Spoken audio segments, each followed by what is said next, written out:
एक महिला रोज की तरह रोटियां बेल रही थी, होठों पर गुरु मंत्र का धीमा सा जाप। ये उसकी आदत बन चुकी थी। चाहे खाना बनाना हो, कपड़े धोना हो या घर का कोई और काम, हर पल उसके मन में गुरु मंत्र की धुन चलती रहती थी। उस दिन भी सब कुछ सामान्य था। तभी अचानक धड़ाम, जोरदार आवाज और साथ में एक दर्दनाक चीख। उसका दिल थम सा गया। घबरा कर आंगन में झांका तो देखा उसका 8 साल का लाडला बेटा जमीन पर गिरा पड़ा है, खून से लथपथ। ओह मेरे बच्चे! चीखते हुए वो सीढ़ियां उतरने लगी। घर में और कोई नहीं था। किसे बुलाती? माँ की ममता और डर दोनों एक साथ उमड़ पड़े। नीचे पहुंची तो देखा बेटा आधी बेहोशी में बस माँ माँ पुकार रहा था। उसका कलेजा फट गया। 10 दिन पहले ही अपेंडिक्स का ऑपरेशन हुआ था।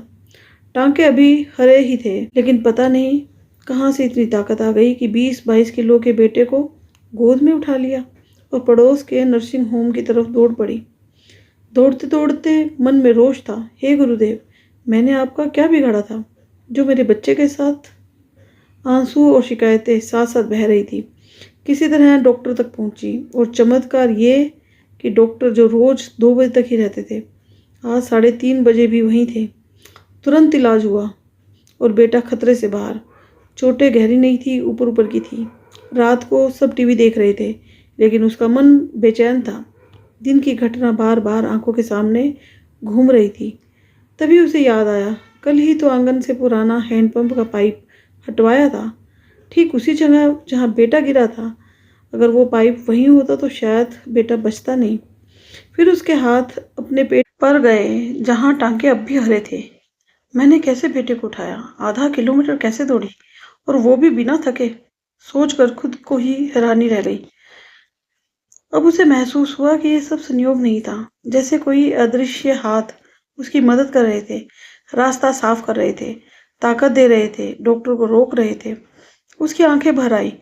मंदिर की ओर देखा, गुरुदेव की तस्वीर मानो मुस्कुरा रही थी।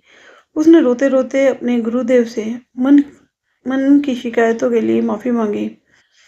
तभी टीवी पर प्रवचन चल रहा था, मैं तुम्हारे आने वाले संकट रोक नहीं सकता क्योंकि वह तुम्हारे कर्म का फल है, लेकिन तुम्हें इतनी शक्ति जरूर दे सकता हूँ कि तुम उन्हें पार कर सको और राह को आसान बना सको। बस धर्म के मार्ग पर चलते रहो। महिला का सिर श्रद्धा से झुक गया। अब वो जान चुकी थी कि गुरु की कृपा कोई मुफ्त की चीज नहीं, बल्कि अदृश्य ढाल है जो संकट के समय हमारी रक्षा करती है।